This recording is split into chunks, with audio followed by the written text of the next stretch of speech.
Perfeito. Então, eu tenho uma equação de espaço. Deixa eu habilitar, peraí.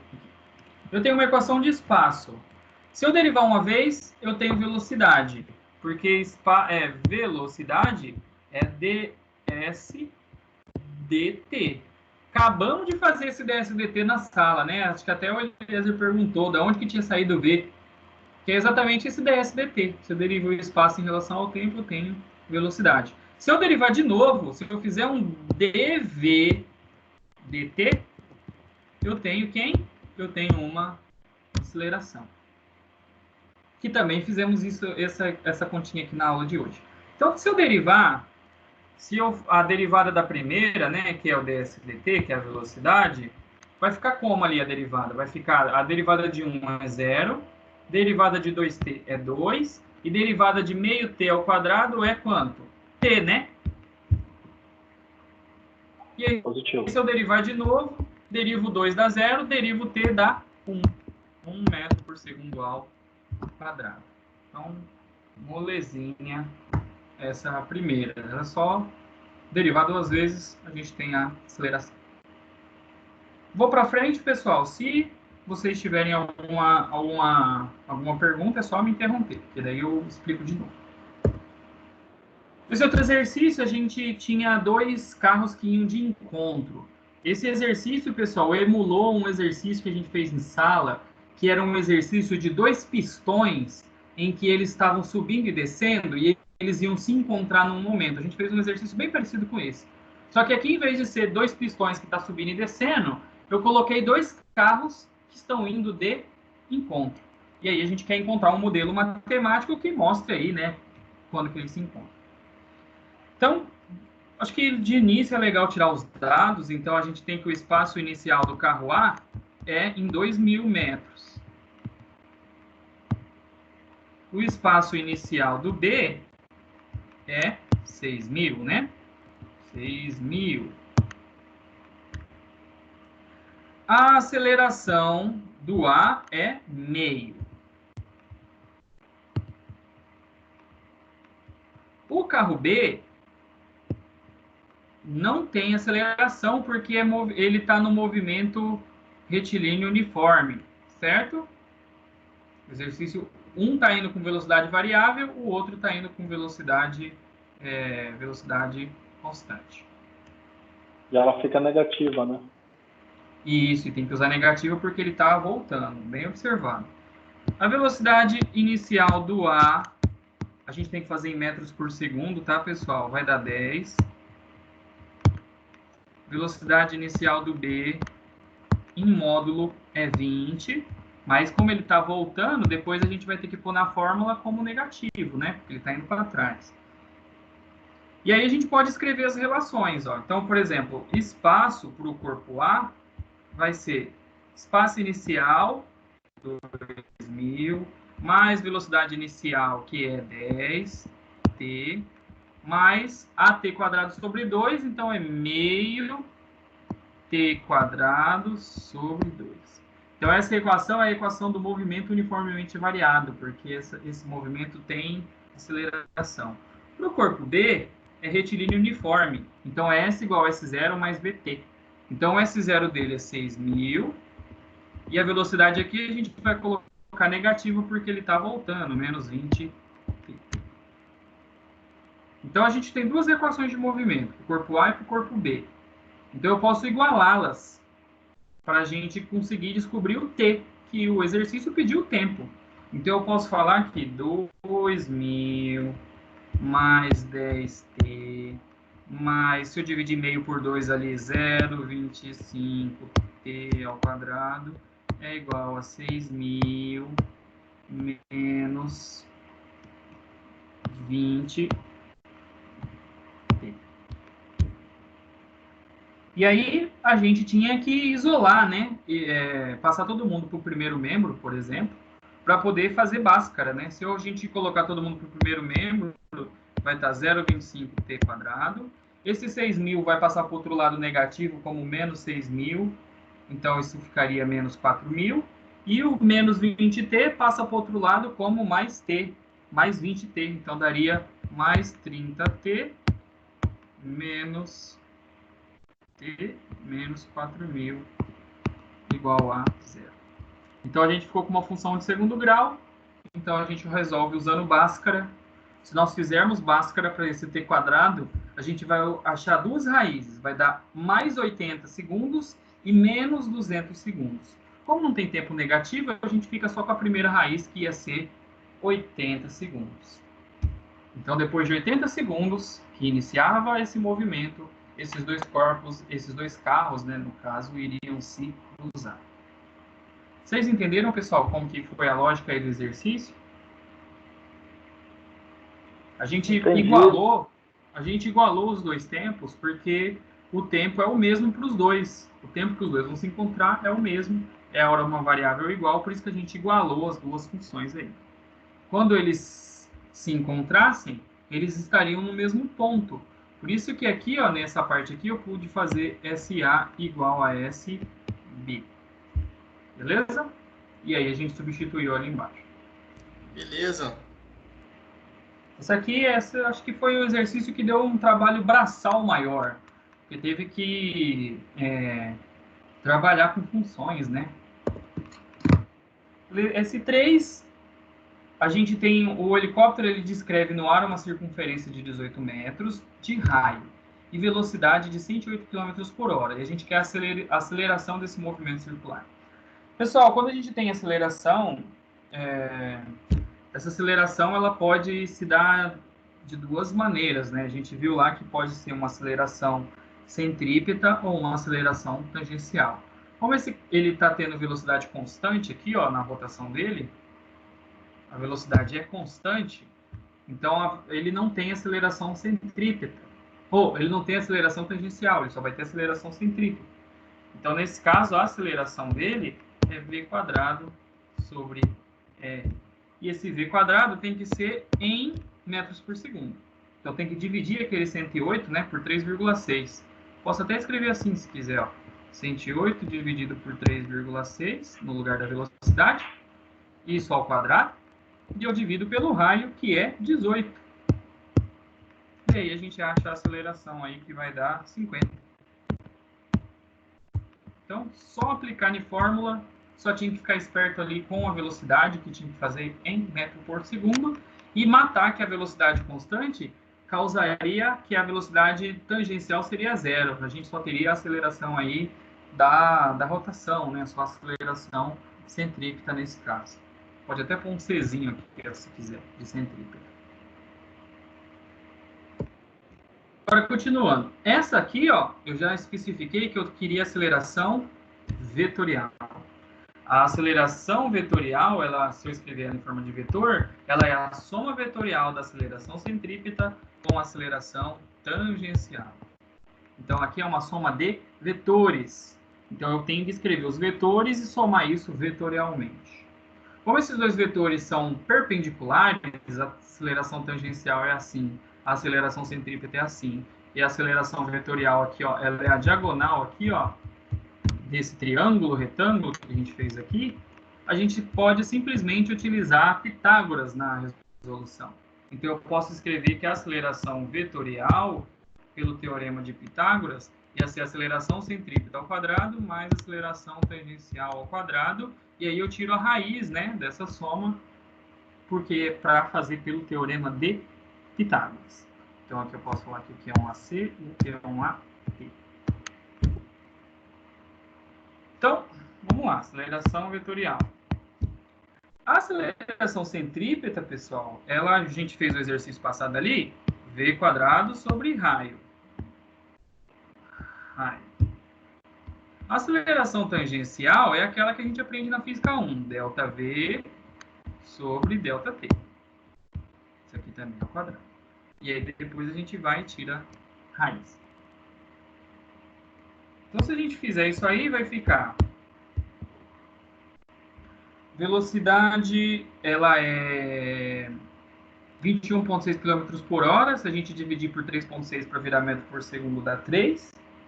Ou dá 6, desculpa. Então, fica aqui, ó, 6 ao quadrado sobre 12. Mais a velocidade é 6, dividido pelo tempo 1,5. Isso aqui é ao quadrado. E aí a gente tira essa raiz e resolve. Isso aqui vai dar 5 metros por segundo ao quadrado. Beleza, pessoal?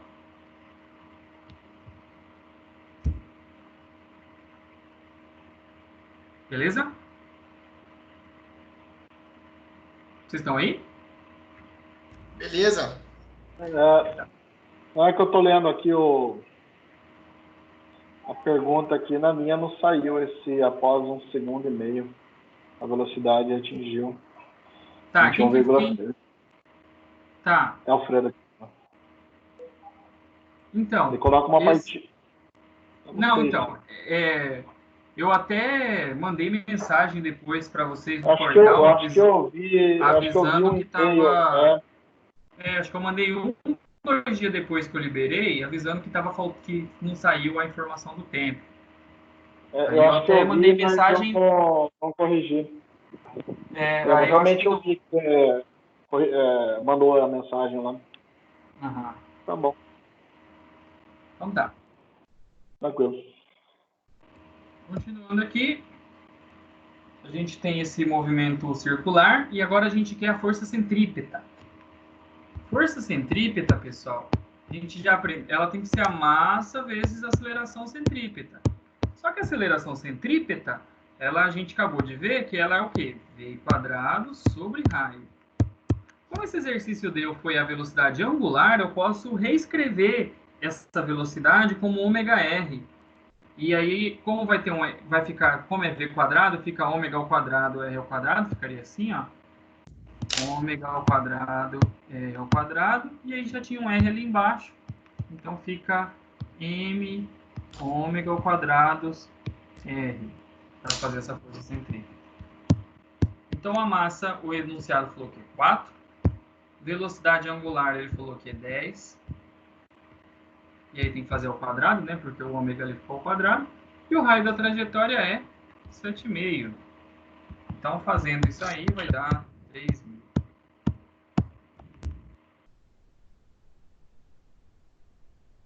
Então, só jogar na equação da força centrípeta. Vocês tinham todas essas resoluções aí nos slides também. Continuando, essa aqui ela é conceitual, pessoal. A gente tem ali 2 forças que estão fazendo esse corpo rotacionar e a gente queria saber quem que vai ser a força centrípeta. A força centrípeta tem que ser a resultante dessas 2 forças aqui que apontam para o centro da trajetória. Então, se a gente olhar, o F1 já está apontando para o centro da trajetória. O F2, a gente pode decompor ele. A gente pode fazer um F2 aqui, um F2x, por exemplo, e aqui para baixo um F2y. Esse da F2y ele vai ser um cateto adjacente aí de um ângulo θ, por exemplo. Como é cateto adjacente, F2y aqui é igual a F2 o quê? Cosseno de θ. Então, as 2 forças que apontam para o centro é esse F1, que está aqui, e esse F2 cosseno de θ, que está aqui. Então, as 2 forças que apontam para o centro são as forças centrípetas. Então, por isso que a resposta é essa daqui, ó. Essa primeira. Porque mv² sobre r é a própria força centrípeta que a gente até, inclusive, viu ali no exercício passado. Então, seria a soma desse F1 com a soma dessa componente aí, adjacente do F2, um F2 cosseno. Beleza?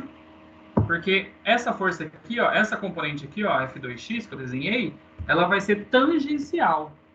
E aí a gente viu bastante isso em sala para fazer a diferença do que é a força tangencial, que está tangente à trajetória, do que é a força centrípeta, que está apontando ali para o centro da trajetória. Beleza?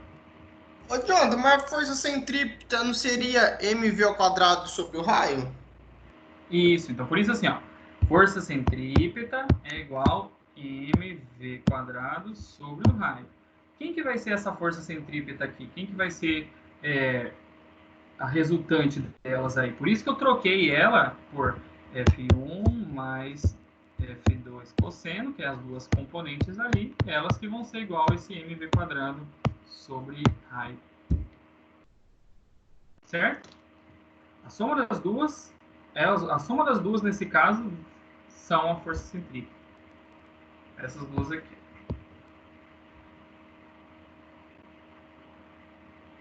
Esse F2 não seria resultante da aceleração centrípeta e aceleração constante? A tangencial, quer dizer? Então, a gente tem duas forças que estão provocando esse movimento da partícula do desenho, que é o F1 e o F2. Ah, entendi. Aí essas duas forças, elas fazem duas coisas ao mesmo tempo. Elas fazem a partícula A andar tangencialmente e também elas seguram ela nessa trajetória pela força centrípeta. Entendi agora. Beleza? Aí, tá.